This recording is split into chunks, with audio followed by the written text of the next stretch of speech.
Boa noite, boa noite. Fazia tempo que eu queria fazer uma aula com esse tema e fazer aqui no YouTube para uma experiência melhor, compartilhando imagens. Então, queria agradecer todo mundo que aceitou meu convite. Bem-vindos, bem-vindas. É uma alegria imensa poder estar dividindo esse momento com vocês. Deixa eu só ver aqui o chat, né? Deem aquele oi, comenta para mim. Maravilha, tudo 100%. Obrigada, gente, pelo feedback. Muito, muito obrigada. Comenta para mim de onde que vocês estão falando. Estou vendo vários membros aqui da comunidade DEX, né? Fico muito feliz de ver vocês. Estou vendo outras pessoas que não são membros, mas acompanham a gente, já foram alunos de outros cursos, né? E estou vendo carne nova no pedaço, né? Fico muito feliz também. Né? Comenta aqui comigo. Não, prof, recebi seu link. Fui convidada por alguém, né? Estou vindo aqui, Salvador, Bahia. Maravilha. Olha aí, Railson já viu. Maravilha. Coisa boa. São José dos Campos. Você sabe que eu morei aí, né, Lu? Muito carinho por São José. Pois é, Goiânia, Sete Lagoas, Salvador, Suzano. Gente, do Oiapoque ao Chuí. E que bom, porque a gente não pode parar nunca. A gente que é dentista e que quer se diferenciar no Brasil, que é o país que mais tem dentistas per capita no mundo, a gente precisa estar o tempo todo estudando, o tempo todo se diferenciando e falar de halitose, falar de saliva, falar de odontologia do estilo de vida, falar de prevenção é algo cada dia mais atual. Cada dia mais atual. Olha que legal, Sofia se forma esse ano e o TCC é sobre halitose. Sofia, maravilha, você não podia estar fazendo melhor escolha. E você vai entender por quê. Tá? Daqui a pouquinho eu vou começar a dividir slide, meu foco é fazer algo realmente bem interativo, então eu vou ficar aqui intercalando entre imagens e eu. Estou aqui, minha conterrânea de Recife, Silvana. Muito bom ver vocês aqui, gente. Maravilhoso. E vou falar um pouquinho de hálito e de refluxo gastroesofágico. Claro que saliva, vez ou outra, a gente comenta, porque não dá para falar de halitose sem falar de saliva. Aliás, não dá para falar de odontologia sem falar de saliva. Né? E justamente eu quis trazer esse tema porque a gente tem várias grandes epidemias modernas. Epidemias de problemas de saúde, de polifarmácia, de uso de múltiplos medicamentos, né, que é essa polifarmácia, de pessoas estressadas, ansiosas. O Brasil é um país extremamente ansioso, de mudança no estilo de vida, e a gente precisa se adaptar a essa mudança. Se nossa população mudou, se os problemas bucais da nossa população mudaram, o dentista tem que mudar o foco, a abordagem, a comunicação dele também. E a gente tem cada vez mais pessoas com doença do refluxo gastroesofágico, por causa dos hábitos alimentares saudáveis, de alimentos ácidos em excesso, mas acima de tudo por causa do estresse, do uso de cigarros convencionais, de vapes, de álcool, né? Então, toda essa questão do estilo de vida, do jejum, pessoas fazendo jejum intermitente, isso interfere de forma direta na saúde geral e as condições gástricas interferem de forma direta na boca. Se você está aqui, é porque você sabe disso. Eu não sei se vocês que estão aqui têm refluxo gastroesofágico. Tá? Patrícia Massa está colocando aqui que não aparece, só na espera. Vocês estão vendo minha imagem? Por favor, até para eu entender o que é que ocorre. Agora eu fiquei curiosa. Né? Se alguém aqui tem refluxo gastroesofágico. Eu tenho, prof. Ou se alguém aqui cuida de pessoas com doença do refluxo gastroesofágico. Maravilha, então que bom que vocês estão me vendo. Eu vou dividir a telinha, vou dividir o PowerPoint, até para vocês saberem que começou.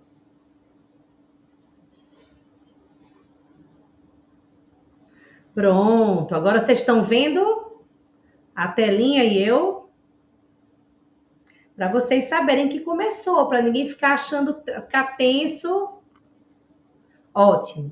E aí, deixa eu dizer uma coisa para vocês. Claro que a gente precisa fazer uma introdução, até para dar um minutinho para o pessoal chegar e para vocês desacelerarem. Isso é pedagógico, para vocês poderem ir entrando no conteúdo, ir relaxando e embarcando nos conceitos que eu vou trazer com vocês. Mas aqui não tem lenga-lenga, aqui é entrega real, é over delivery, tá? Não é lançamento, certo? Então, realmente, eu estou aqui para fazer uma entrega real. Estou aqui de olho, estou com a segunda telinha de olho no chat de vocês. Então, tiverem considerações aqui, coloca, tá? As considerações, coloca as dúvidas, porque só faz sentido uma aula ao vivo se tiver interação, né? Então, esse é o foco, esse é o objetivo. Tendo feito essa pequena introdução, só lembrar, talvez para alguém não saiba, mas já são 17 anos, desde 2018, que eu comecei a estudar hálito. Comecei a estudar halitose, a convite de um médico gastroenterologista. Não sei se tem algum médico gastro aqui com a gente. Até se tiver, sinaliza, para a gente saber se tem gastro aqui na sala. E foi um caminho sem volta, porque a qualidade, o diferencial que eu trouxe para os meus pacientes, não só para aqueles com queixa de halitose, no começo era esse o foco, eu cuidava de pessoas que tinham queixa de halitose, mas depois de um tempo eu fui percebendo que uma parte da população tem halitose, isso eu vou dividir com vocês, mas 100% não quer ter. E eu não quero que 100% dos meus pacientes tenham o problema. Então, isso é uma reflexão importante, significativa, que a gente precisa fazer por aqui. Bom, então o tema de hoje é hálito e refluxo gastroesofágico. E aí, eu preciso dividir com vocês justamente, deixa eu colocar aqui, essa imagem que mostra o estômago e o esôfago, para a gente poder entender. Não dá para entender refluxo sem entender estômago e esôfago. Eu tenho aqui esse complexo, estômago e esôfago, inclusive com o diafragma meio que separando um do outro, um músculo incrível, um músculo associado à respiração, um músculo associado ao soluço, não sei se vocês sabem disso, e um músculo extremamente forte e que auxilia, inclusive, é uma barreira. Aliás, a gente tem várias barreiras. A gente tem o esfíncter esofágico superior, a gente tem o esfíncter esofágico inferior, que está aqui, constrito nessa região, e a gente tem o diafragma, de modo que a anatomia gastroesofágica não favorece o refluxo. A própria anatomia favorece que o conteúdo que está ali dentro do estômago ali fique contido. A fisiologia também não. A gente tem movimentos que chamam de movimentos peristálticos, que são movimentos onde eu tenho uma compressão desse tubo, desse esôfago e do resto do sistema digestório, e esses movimentos peristálticos, eles impulsionam o alimento da boca ao ânus, como se tivesse uma parte que relaxa, aquele alimento vai descendo, e enquanto isso, em cima contrai.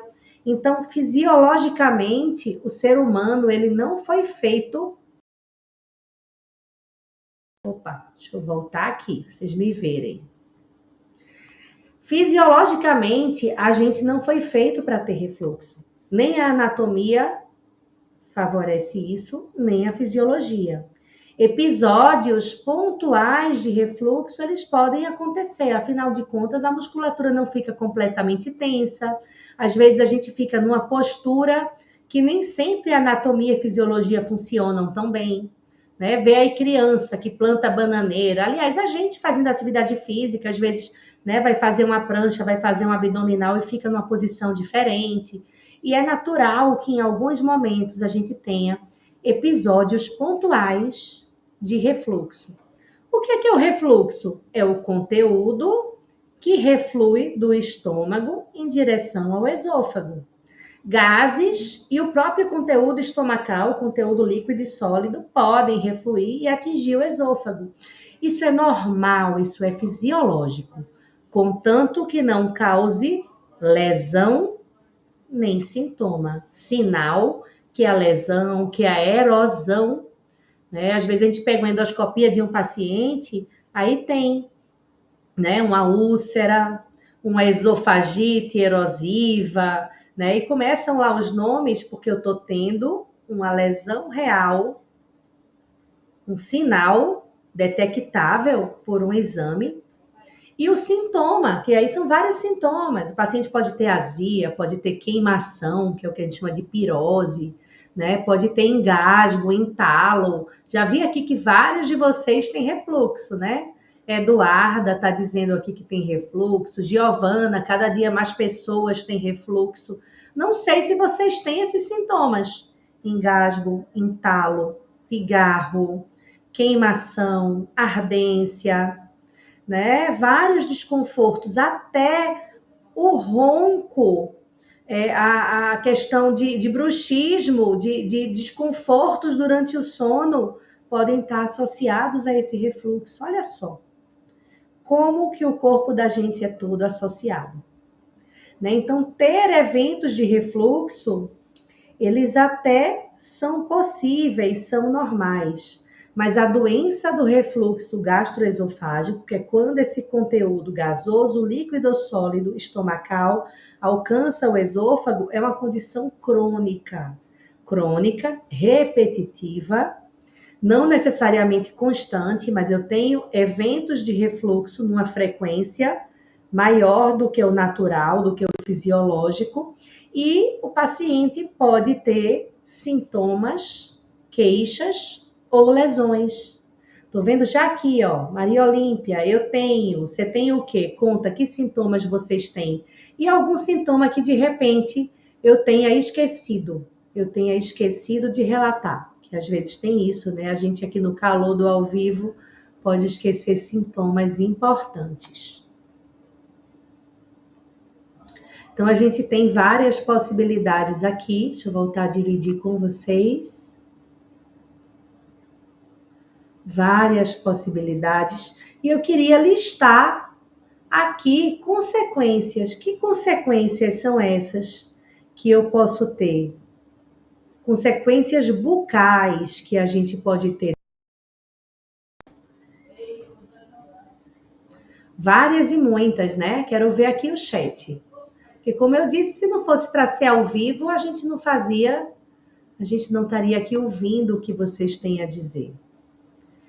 Eu posso ter uma maior progressão das lesões cariosas em pessoas com doença do refluxo gastroesofágico? Posso, né? Vamos pensar em consequências bucais? O paciente com doença do refluxo gastroesofágico, ele tem um conteúdo ácido, o estômago ele tem um pH ali, gente, o suco gástrico, né? Porque o pH não é do estômago, o pH é de líquido. Não sei se vocês sabem isso, a gente só mede pH de líquido. Se eu pego um solo úmido e pego uma fitinha de pH e imerjo no solo, eu vou medir o pH. Se eu pego um solo seco de um deserto e boto a fitinha, não mede nada. E o suco gástrico, com um predomínio aí de ácido clorídrico que tem, ele tem um pH em torno de 1,5. É extremamente ácido. Extremamente ácido. E esse ácido, ele contribui, ele atua em sinergia com o ácido dos micro-organismos, de modo que o paciente começa a ter mais desmineralização dentária, né? Porque a saliva, o paciente está perdendo mineral numa capacidade maior do que está sendo reposto. Imagina, tem uma dieta cheia de sacarose, tem uma microbiota sacarolítica, que diz que tem capacidade de se nutrir, de digerir esse açúcar, e como reflexo final eu tenho ácidos. Eu posso ter uma saliva com um fluxo incrível, fazendo autolimpeza, combatendo bactérias com imunoglobulinas, né? Posso ter toda uma lógica ali, posso ter remineralização, posso ter capacidade de tampão, mas botem uma coisa na cabeça de vocês. Refluxo é igual a boleto, sempre vence. Não tem saliva, e olha que saliva é um superpoder. A saliva é uma heroína, mas não tem saliva capaz de competir de igual para igual com o refluxo. E aí, aquele paciente que tem refluxo, ele pode ter aumento de lesões cariosas. Deixa eu ver o que vocês estão colocando aqui no chat. Lesão não cariosa também, sim. Desgaste erosivo, biocorrosão, erosão ácida, como queiram chamar. Deixa eu ver aqui. Desgaste das coroas dentárias, principalmente na lingual dos superiores. Também, Mônica. Mas tem refluxo, olha, que não vai só na lingual, não. Vai tudo, oclusal, vestibular, tecido mole, lábio, né? Porque chega. Que mais? Erosões dentárias, sim. Erosões. Né? Desgaste erosivo. E a gente pode ter essas consequências bucais. Deixa eu dividir a telinha de novo com vocês. Porque a gente, por mais que vá falar aqui de halitose, tem coisa que é inevitável. Cadê? Tá aqui. Desgaste erosivo. Esse caso eu acho que é o caso que mais me marca, porque esse paciente fez a cirurgia bariátrica e 6 meses depois ficou assim. Eu fiz todo o preparo de boca dele, eu falei para ele que queria que ele viesse com 2 ou 3 meses. Não, doutor, eu tô ótimo. Paciente meu que mal tinha lesão cariosa, ele tinha 28 anos. Ele tinha esses amálgamas que vocês estão vendo aqui, que são amálgamas da infância dele, dos 7, 8 anos de idade.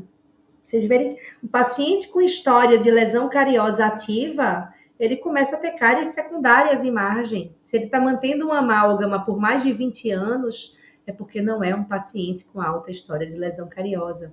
E a gente vê esmalte sem brilho, manchamento, esmalte sem suporte, né, desgastes, colapso bucal. É uma boca em colapso. É uma boca envelhecida, é o envelhecimento precoce bucal que o professor PV fala, é o colapso bucal que o professor Marcelo Lucchesi fala. Olha que legal, que interessante, né, a gente poder entender que se eu tivesse tido a oportunidade de cuidar desse paciente antes, nesse intervalo, se ele não tivesse demorado a voltar tanto para mim, talvez eu tivesse conseguido, primeiro, dizer que ele corresse para o gasto dele, porque isso não é normal. Né? Depois, entrar aqui com medidas preventivas, não chegaria nesse grau, porque aí é insubstituível a perda que ele teve. Né? E aí já estou vendo que vocês estão colocando outras questões, continuem colocando para mim, tá? Consequências desse refluxo gastroesofágico, porque tá aqui, ó. Paciente com lesões cariosas. Olha isso aqui, gente. Paciente 6 meses antes não tinha nada disso. Vocês sabem o que é nada disso? Na dica de nada. Né? Isso é uma coisa impressionante. É uma coisa que a gente fica realmente escandalizada. Né? Quem dera eu pudesse ter tido a oportunidade, como eu disse, de cuidar dele antes. Só que vejam bem. Deixa eu voltar a dividir aqui com vocês. Eu tenho também a questão da halitose. E já vi que vocês colocaram ali a halitose. Como que é essa halitose? Eu tenho aqui um pulmão que está filtrando ar nessa imagem. Esse pulmão está pegando gás carbônico, que está na corrente sanguínea do paciente, e está colocando para fora. Né? Está colocando para fora gás carbônico e está inspirando oxigênio. Vocês estão vendo aqui a telinha? Confirma para mim, que tem hora que não aparece tão claro para mim. E esse pulmão está representado com essas bolinhas em azul, porque essas partículas azuis são ar com odor normal. Tá? Esse paciente não está com problema de hálito. O ar que está sendo expirado pela boca e pela narina aqui é um ar normal. Estão vendo aqui a telinha, né? Me confirmem, tá? Por favor. Ótimo. Dom, depois eu volto, tá? Para contar o que eu faria com esse paciente. Eu quero que vocês se atenham ao que eu estou mostrando agora. Porque o que eu estou mostrando agora é realmente importante e precioso e vai fazer importância no entendimento de toda a aula e no entendimento da saúde do paciente de vocês. A gente que é dentista, a gente tem um negócio, isso vem desde a graduação, que a gente é impulsionado a pensar em tratar. E claro que tratar é importante. Diagnóstico que não interfere na decisão terapêutica não tem valor. É um diagnóstico banal. A gente precisa entender que todo diagnóstico precisa levar um tratamento, mas tratamento sem diagnóstico, ele está fadado ao erro. Então, olha aqui comigo, para vocês entenderem uma coisa. Eu tenho um paciente que está com partículas com odor normal e essas partículas são exaladas pela boca e pelas narinas, com cheiro normal. A anatomia do meu paciente esofágica, ela não favorece o refluxo. Vejam que no estômago eu coloquei uns pontinhos vermelhos sinalizando uma substância mal cheirosa. A boca do meu paciente está fedida, está fedorenta, tudo bem? Isso aqui acho que ficou bem claro para vocês. Nesse caso, eu tenho esse esfíncter esofágico inferior, eu tenho o diafragma, eu tenho a própria epiglote, que se fecham, diminuindo essa passagem de gases do estômago. Então, a minha anatomia e a fisiologia dos movimentos peristálticos que eu expliquei para vocês fazem com que a litose gástrica seja rara. A literatura fala em torno de 2%. Quer dizer que 2 em cada 100 pessoas têm a litose por origem gástrica. É a minoria. Diferente do imaginário popular, que muita gente acha que a culpa é do estômago. Vocês já vão entender por que o pessoal acha que a culpa é do estômago. Então, lembrem que eu tenho esse obstáculo desse esfíncter, eu tenho esse obstáculo do diafragma, eu tenho o obstáculo aqui da epiglote, então eu tenho vários obstáculos. Porém, se essas barreiras anatômicas falham ou se a fisiologia do meu paciente falha, gases mal cheirosos oriundos no estômago podem sair pela boca e pelas narinas, não só por um dos orifícios. Não sei se vocês já pensaram, já tentaram entender o porquê. Por que é que sai pelos 2 orifícios? Por que é que sai pela boca e pelas narinas? Pensa comigo, se vocês arrotarem de boca fechada. Ai, prof, eu não faço isso. Todo mundo fez. Deixa de conversa comigo. Todo mundo. Arrotar é normal. Viver arrotando não, mas um arroto pontual é normal. A pessoa engole ar, mastigou rápido, comeu algo gaseificado, algo que forma gás, né? Então, isso pode acontecer. E você fez um arroto e não quer estar lá arrotando, fazendo barulho, deselegante. Vai arrotar ali discretamente, de preferência reservadamente, mas às vezes o arroto não escolhe a hora de sair. Você arrota ali de boca fechada. Esse arroto sai por onde, hein? Pelo nariz. Não existe possibilidade de um cheiro ruim produzido no estômago sair apenas pela boca. Se o cheiro ruim está sendo produzido dentro do estômago ou ao longo do esôfago, esse odor vai sair nos 2 orifícios. E esse, na boca e no nariz. E esse é o princípio do diagnóstico da origem da halitose. Isso é um teste que eu preciso fazer ou questionar para o meu paciente. Paciente, quando sua esposa reclama do seu hálito, é quando você fala ou estar de boca fechada apenas respirando ao lado traz cheiro? Porque o paciente por halitose de origem gástrica, ele tem cheiro ruim pelo nariz. Cheiro ruim de quê, Cecília? Depende do que tem no estômago. Se a pessoa acabou de comer, tem o cheiro da comida que ela comeu. Comeu uma sardinha, vai sair cheiro de sardinha. Comeu uma massa, né, uma comida italiana, vai sair cheiro de comida italiana. Faz um tempinho que ele comeu, vai sair cheiro de vômito, de arroto. Tudo bem? Cecília, sai cheiro de enxofre pelo nariz do meu paciente, por causa da litose gástrica, até sai, se o paciente tiver erosão no esôfago ou no estômago. Então, as doenças erosivas, elas estão associadas à produção de compostos sulfurados voláteis, especialmente o dimetilsulfeto. Tudo bem? Então, pode ter enxofre? Pode, mas doença erosiva. Nem toda doença gástrica é erosiva.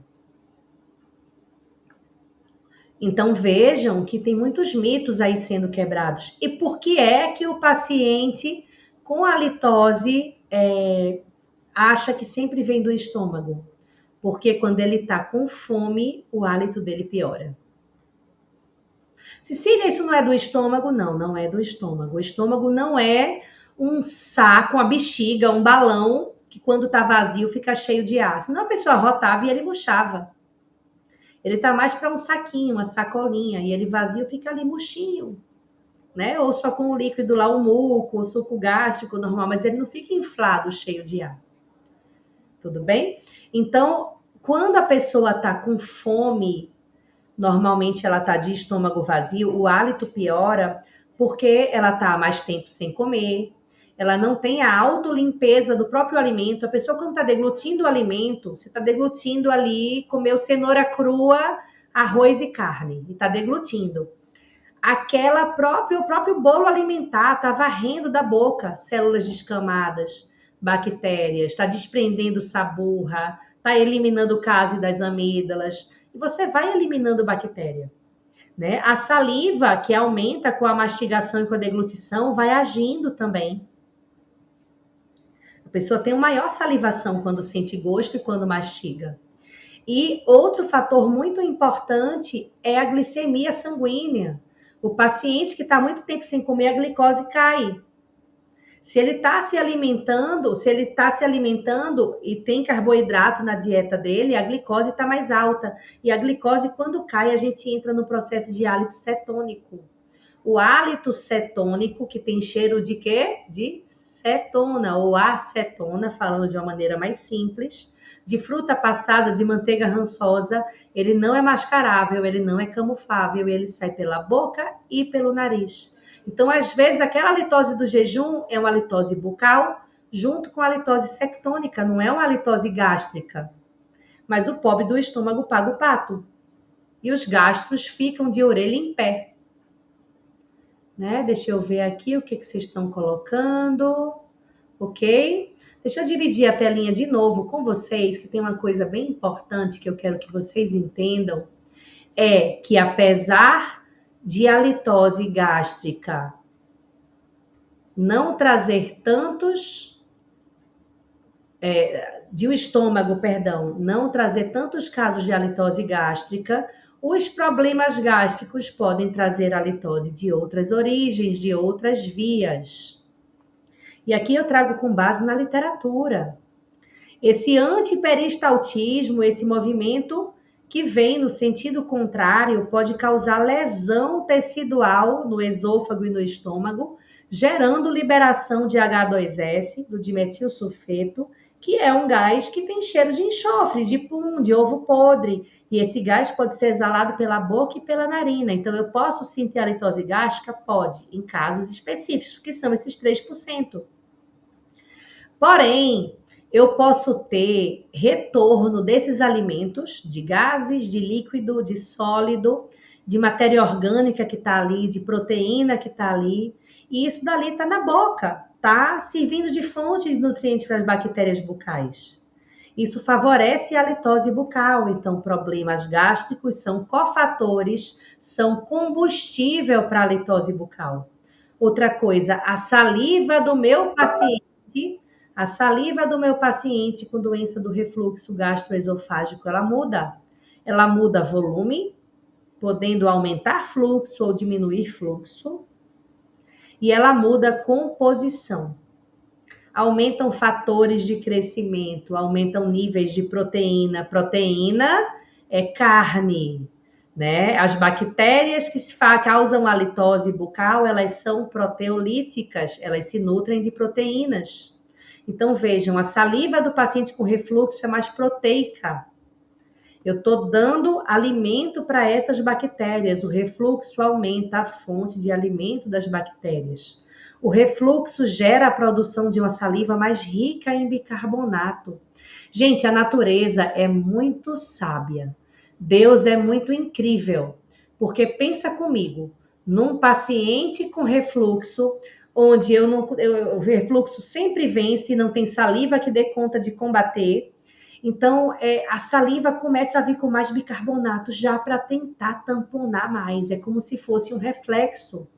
Em geral, quando a pessoa está sintomática, com sintoma de refluxo, aumenta o fluxo salivar.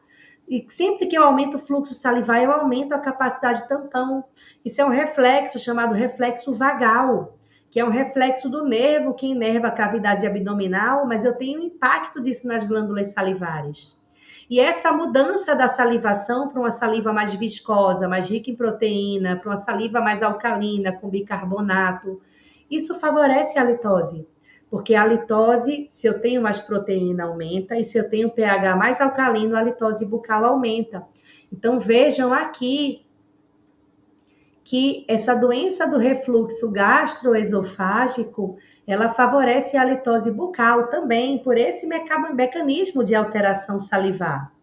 E aí eu tenho outra questão, que são alterações de paladar, de gustação. O paciente com refluxo frequentemente sente gosto ruim, e quando eu sinto gosto ruim, eu tenho halitose subjetiva. Deixa eu ver o que eles estão colocando aqui no chat. Eu não sei se vocês estão prestando atenção no que eu estou falando, ou se vocês não estão entendendo nada. Eu queria saber se vocês estão comigo. Vocês estão comigo? Bota assim, tô contigo, só para eu saber se vocês estão comigo aí no chat, se vocês estão captando. Deixa eu fazer um overview enquanto vocês colocam. Tô vendo aqui, ó, Denise, que orgulho de ser Dex. De nada, minha amiga. É um prazer imenso ter você e ter tantos outros aqui junto com a gente. Imagina que aqui a gente está fazendo uma aula aberta, mas semanalmente a gente tem aulas para discussão de casos clínicos, né? Aulas com professores convidados, aulas comigo. Então, essa oportunidade desse conhecimento continuado, ela não tem preço. Não tem como a pessoa sair igual, a não ser que não assista, que não participe. Tô contigo. Obrigada, gente. Que bom que vocês estão aqui. Deixa eu fazer um overview do que eu falei. O paciente com doença do refluxo gastroesofágico, ele pode ter halitose por origem gástrica. É pouco comum. Isso se dá quando? Condições erosivas. Tudo bem? Que é a halitose de enxofre. E pode ter um hálito de vômito, de arroto, mas não é tão comum, não. Tudo bem? Ele pode ter uma halitose bucal, porque o refluxo gastroesofágico é um cofator para a litose bucal. Retornam alimentos e matéria orgânica, proteínas para a boca, serve de fonte de nutrientes para as bactérias. A saliva modifica, fica mais viscosa, mais proteica, mais rica em bicarbonato, serve de fonte de alimento para bactérias. A boca descama mais, porque aquele ácido pH 1,5 ele irrita a boca do paciente.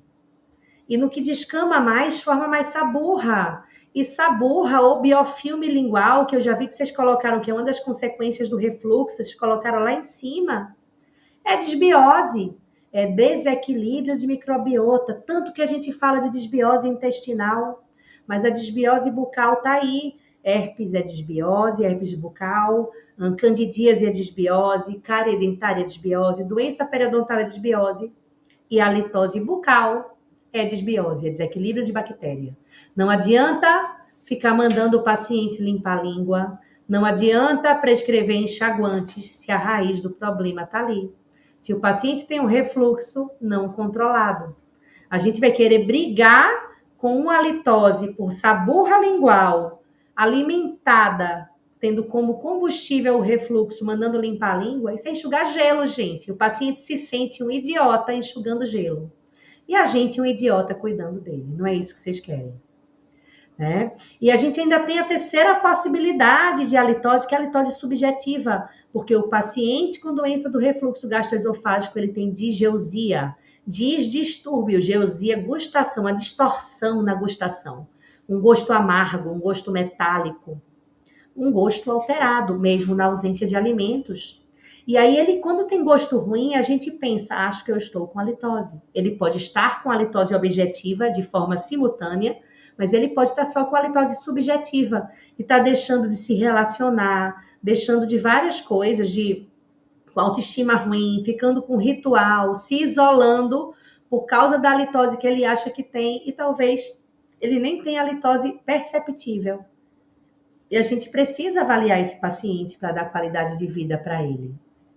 Maravilha! Tô vendo aqui, tô contigo. Vamos dar um like? Vamos! Eu acho super justo que vocês deem um like no vídeo, que vocês se inscrevam no canal, porque a gente vai começar a fazer mais aulas. Não sei se vocês estão gostando, se está fazendo a diferença, se está fazendo sentido para vocês. Eu não estou deixando o Instagram, eu gosto de estar lá, mas o Instagram eu não consigo dividir tela e eu não consigo acompanhar essa interação com vocês tão de perto. E aqui no YouTube a gente consegue mais. Tudo bem?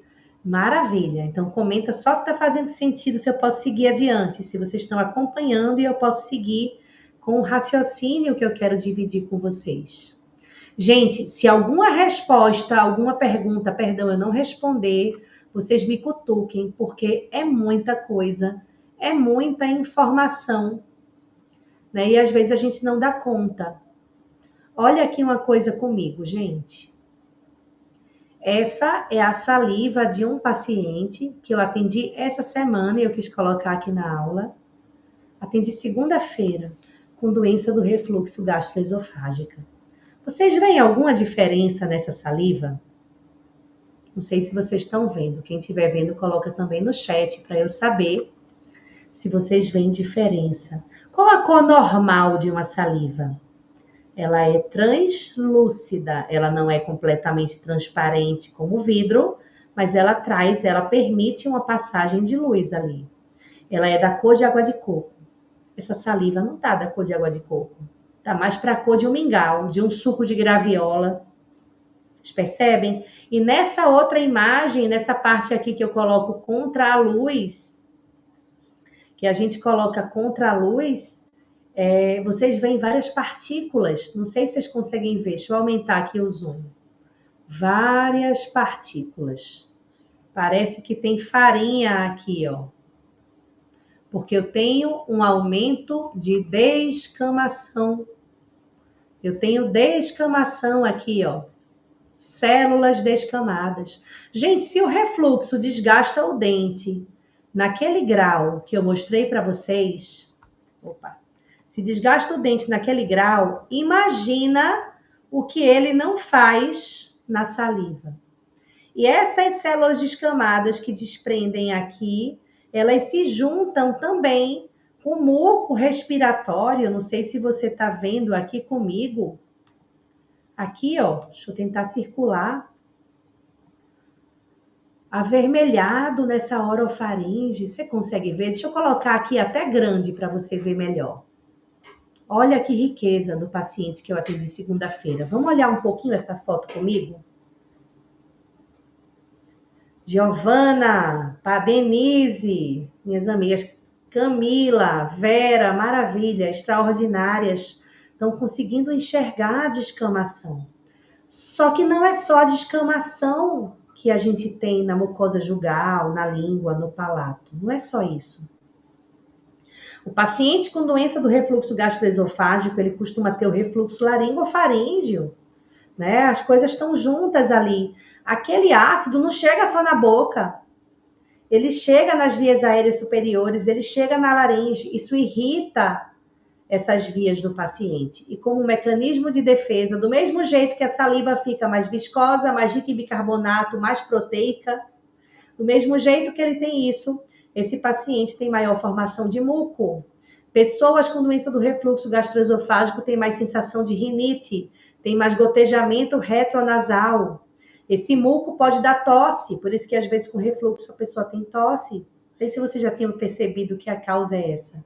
Pode dar pigarro, pode dar engasgo, e esse muco, ele se mistura à saliva produzida pela glândula salivar, que é a saliva glandular, e ele começa a modificar a saliva total. A saliva que tem na boca da gente é a saliva total.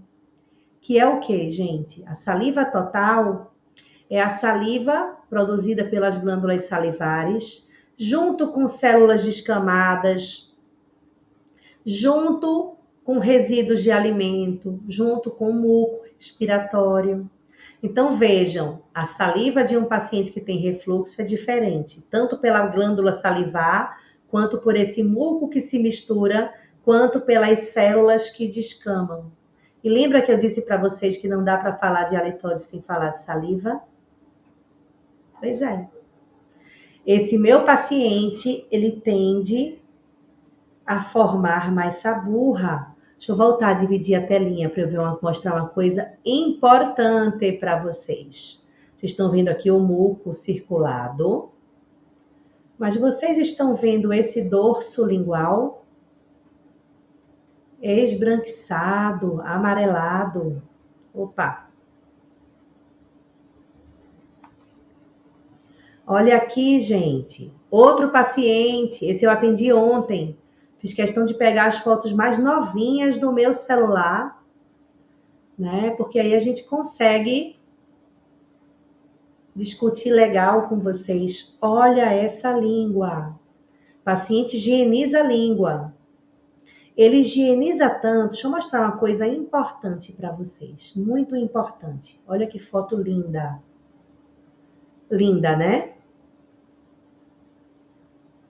Aqui nessa foto eu vejo papilas gustativas. Papilas filiformes, que são essas menores que parecem uma toalha felpuda. Papilas fungiformes, que são essas outras mais bolotodinhas. E a gente pode pensar assim, ai, tem saburra. Isso não é saburra, isso é queratina. Meu paciente, de tanto raspar essa língua, e pela própria presença do ácido do refluxo, a língua dele fica mais queratinizada. Se ela fica mais queratinizada, ela fica mais peluda. Gente, lembra aqui comigo, deixa eu parar de dividir a tela que eu quero olhar vocês e eu quero olhar os comentários. Pensa numa coisa comigo. A língua é um órgão incrível, é o único órgão do corpo humano que não tem fadiga, porque se fosse assim, fofoqueiro vivia cansado. A gente se cansa de tudo, mas a língua não cansa. E essa língua, ela tem papilas gustativas, né, que são responsáveis pela gustação. E essas papilas, elas são compridas. A gente vê essas papilinhas, mas se eu tivesse um aumento, pareceriam com dedos de uma luva, onde eu tenho saburra sobre as papilas, mas eu tenho saburra entre as papilas.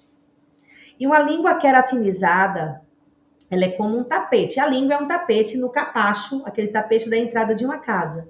Quanto mais felpudo um tapete, quanto mais cabeludo um tapete, mais sujeira junta. Então, essa língua queratinizada junta mais sujeira.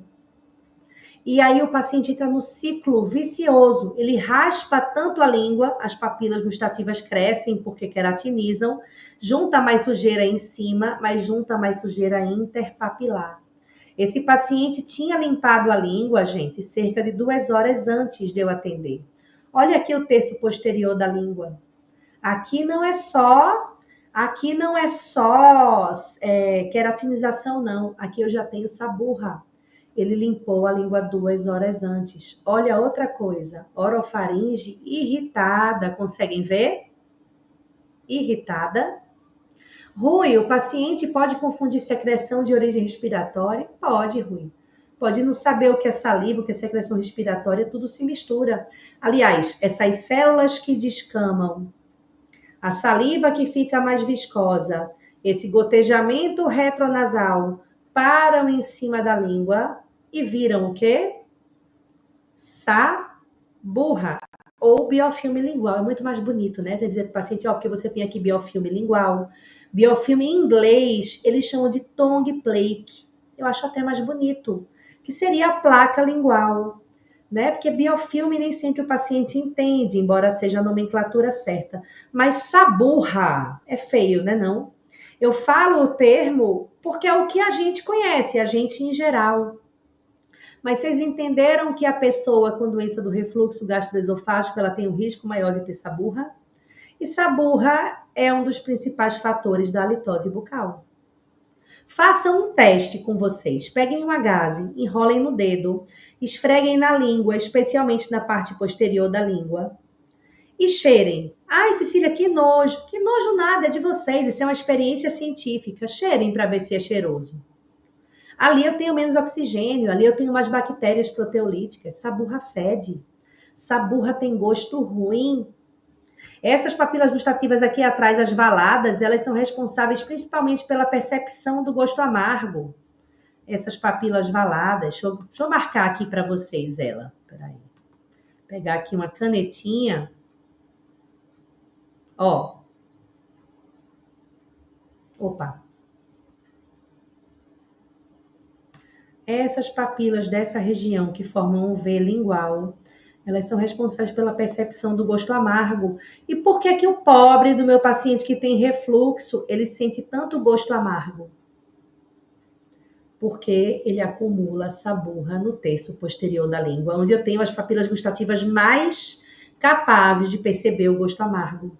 E ele limpa a língua, mas essa saburra forma de novo. Gente, esse paciente é um menino super cuidadoso. Tinha limpado a língua 2 horas antes. Vocês entenderam por que eu não estou tão preocupada de mostrar tratamento? Dá para limpar a língua? Dá. Eu já estou falando de tratamento. Não sei se vocês entendem, se vocês captaram. Dá para limpar a língua? Dá. Precisa orientar a limpar a língua, sim, de preferência sem o paciente chamar Raul, sem vomitar, sem colocar os bofes para fora. Claro que tem técnicas para higiene lingual. Eu não consigo abordar isso com vocês, porque limpeza de língua dá uma aula inteira. Mas se eu não pergunto as coisas certas na anamnese, se eu não olho as coisas certas do exame físico, se eu não educo o meu olho, eu vou continuar sendo um dentista comum, um dentista ordinário. Aquele que enxerga além do óbvio, eu estou dividindo isso com vocês aqui numa aula gratuita, ele é extraordinário, ele é além do básico. Você começar a olhar se ele tem saburra, perguntar se ele limpou, se quando ele limpa ele consegue tirar tudo, pedir para ele limpar, você vai ver que ele zerou. Da outra vez pede, limpa de manhã e não limpa antes de vir, não limpa depois do almoço, para ver quanto saburra forma. Né? Então, avaliar essas questões, por quê? Porque isso pode ser sugestivo de refluxo. Dentista que entende de halitose, ele é capaz de diagnosticar, de suspeitar de refluxo gastroesofágico antes que o paciente tenha desgaste dentário. Eu vou repetir, vou pedir para alguém colocar isso no chat, essa frase, porque eu entendo que essa é a frase, como é que eu posso dizer? A frase-chave dessa aula de hoje. Dentista que entende de halitose, de hálito, que entende de saburra lingual, que entende de língua, ele é capaz de diagnosticar o refluxo gastroesofágico, de suspeitar, melhor dizendo, do refluxo gastroesofágico antes que o paciente tenha desgaste, antes que o insubstituível, que é o esmalte, seja perdido.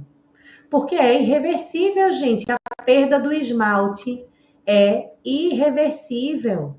Olha isso aqui comigo. É irreversível. Olha isso aqui, gente. Mais uma língua para nossa conta. Deixa eu colocar aqui para vocês me verem também. Mais uma língua para nossa conta. Cecília, é tudo saburra? Não, não é tudo saburra. Eu tenho queratina misturada com saburra. Olha a parte de trás dessa língua. É muita saburra, né, gente, para uma pessoinha só.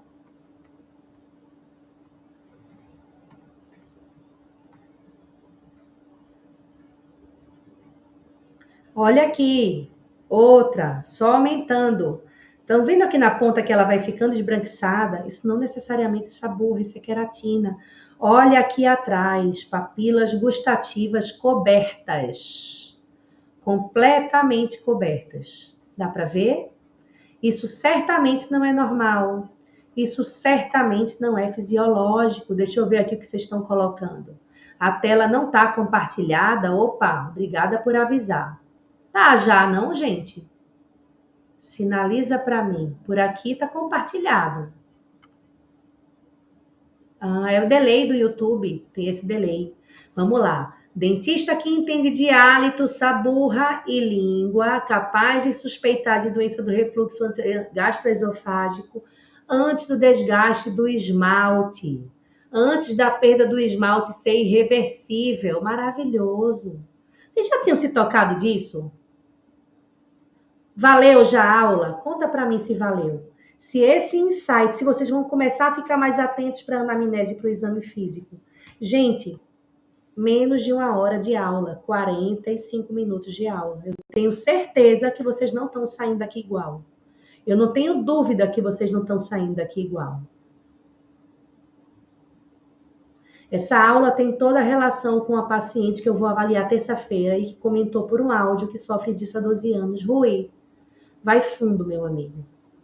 Vai fundo. Cuida com qualidade, porque essa é a diferença que a gente faz. Porque ela está indo, de repente, fazer uma limpeza. Mas na hora que você comenta com ela, que você valida a queixa, que você pergunta se ela tem boca amarga, se você cuida, que você cuida de verdade, você está fazendo o que o outro não faz. Você está olhando o que o outro não olha. Você está se diferenciando da concorrência. Você está mostrando que se importa. A pessoa não vai querer ir para outra pessoa. Ela não vai querer brigar pelo menor preço, gente. É por aí. Vocês estão vendo essa saburra? Conta para mim se vocês estão vendo essa saburra. Começa a olhar essa saburra. Vocês estão vendo que tem fio de saliva aqui, ó? Deixa eu ver se vocês estão vendo. Fiapo de saliva. Aqui, ó. Fiapo de saliva. Olha essa outra, gente. Do paciente lá bariátrico, do desgaste erosivo. Vocês estão vendo que tá amarelada? Que aqui não é só saburra, eu tinha limpado a língua. Suco gástrico, ácido clorídrico queimou a língua do paciente. Talvez se esse paciente desse desgaste, alguém perguntou lá no início o que é que eu teria feito. Se eu tivesse olhado a língua com a saburra que o paciente não tinha, queratinizada, amarelada, eu já ia ficar de orelha em pé para o refluxo. E eu já ia ver com o paciente se ele tem sintomas de refluxo, já ia medir um pH salivar. Nessa situação, dando alterado, já ia pedir que ele fosse para o gastro, já ia orientar a higiene, já ia prescrever fluoreto, já ia pedir para parar de consumir alimento ácido e tantas coisas que eu não consigo agora no tempo curto poder discutir com vocês, mas tantos cuidados, tantos testes que a gente pode fazer aqui, que eu teria cuidado do meu paciente de forma diferente. Vocês já se tocaram disso? Cerca de 30% da população tem halitose crônica. 100% não quer ter. De 30% a 50%, a depender do nicho, tem refluxo.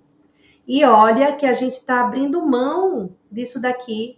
Saca uma coisa comigo. Eu tenho uma demanda alta, gente com refluxo, que precisa de cuidado, gente com halitose, que precisa de cuidado, e 100% dos seus pacientes que não querem ter halitose e não querem gastar um carrinho reabilitando a boca por causa de desgaste dentário. Se eu pensar que eu tenho uma demanda alta que precisam desse conhecimento que eu estou trazendo para vocês, mas poucos profissionais que conhecem o assunto, por isso que o paciente fica numa verdadeira via crucius, ele fica pingando, ele vai para o gastro, ele vai para o otorrino, ele vai para terreiro, nada contra, mas ele vai para o terreiro, para a Umbanda, para a Macumba, para o centro espírita, para o culto evangélico. Se ele é evangélico, ele vai para a igreja católica, porque, gente, não estou sendo sarcástica ou brincando, não. Só faz ideia do sofrimento de uma pessoa que tem halitose, quem cuida delas, ou quem convive com elas, ou quem tem o problema. Você se sente sujo, você se sente pequeno, você se sente menor. É muito sofrimento ter halitose. O relacionamento fica ruim, tudo fica ruim. Tem poucos profissionais. Os profissionais desconhecem o assunto, acham que é difícil tratar, acham que para tratar a halitose tem que ter equipamento. O equipamento ele é interessante? É. Se não fosse interessante, eu não teria 2 equipamentos importados. Mas não é isso que é decisivo. A gente não precisa de um equipamento. Publiquei isso ontem no Instagram, não sei se vocês viram. A gente precisa de um olho refinado, de um escuta, de um ouvido atento, né? De conexão com o paciente e de insight, de sacada, né? De estar lá, ter aquele estalo. Isso a gente só aprende estudando, se diferenciando, ouvindo coisas novas. Não estou aqui discutindo, gente, qual marca de resina, embora tenha marcas de resina mais adequadas para paciente com refluxo. Isso eu vou falar com vocês em outra ocasião. Mas aí eu tenho, né, toda uma questão associada que não necessariamente requer equipamentos. Então, pensa aqui comigo, uma demanda alta, poucos profissionais, a gente se diferencia, né? E Dentro dessa lógica, eu tenho um convite para vocês, né? Eu gosto de cumprir o que eu prometo. A aula era para ser 1 hora, mas imagina um fim de semana a gente discutindo isso. Um sábado o dia todo, um domingo de manhã, a gente discutindo com calma, entendendo com calma, traçando estratégia terapêutica para esses pacientes, entendendo que avaliações que a gente faz, né? Não só para o paciente com refluxo, para o paciente com risco de halitose, para o paciente que faz uso de Ozempic, de Wegovy, de Mounjaro, para o paciente que faz uso de 12 remédios, para o paciente estressado. Olha quantos pacientes que a gente tem risco de ter halitose. Imagina uma aula sábado e domingo a gente focando nisso. É um evento de clínico para clínico, gente, 17 anos fazendo isso.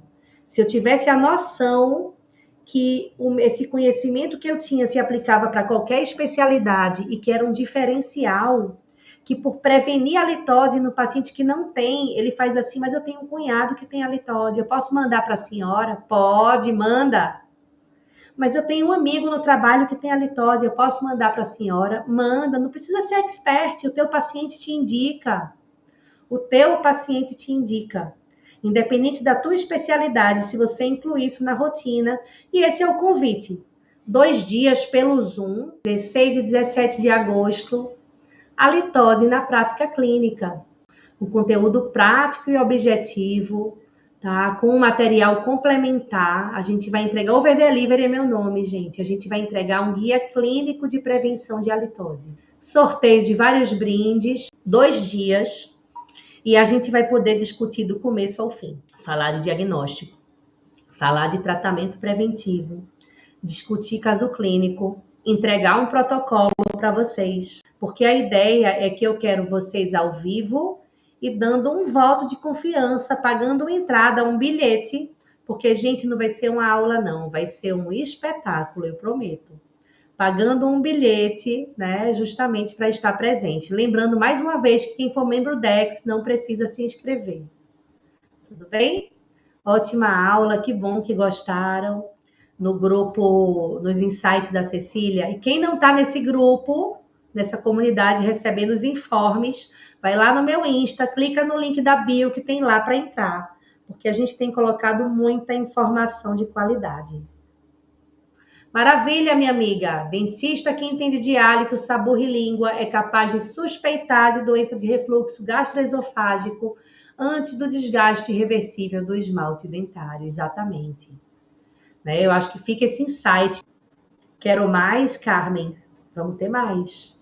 Manda para mim também sugestão de tema, se vocês tiverem, tá? Todo mês a gente vai fazer aulinha no YouTube. As lives de quarta continuam. Helena, a primeira providência para polifarmácia. A primeira providência é entender o que é a automedicação e ver se o paciente para com a automedicação. Segunda providência, conversar com o médico do paciente. Terceira, ou talvez segunda, não necessariamente nessa ordem, orientar o consumo de líquido. Quarta providência, orientar o paciente para a mudança do estilo de vida, no caso de medicações que estão associadas a alterações do estilo de vida. Doença celíaca, excelente tema, Carmen. Excelente tema. Consequências para boca, dentes e saliva, vai ser um prazer. Tá na lista aqui. Pois pronto, gente. Bom estar com vocês, é uma honra, é um prazer. Não tem preço, eu fico sempre muito, muito feliz. No mais, desejar que a gente não pare nunca e dizer que eu sigo à disposição, lutando por uma odontologia valorizada. E quem quiser estar comigo, está convidado. Um beijinho e fiquem com Deus. Tchau, tchau.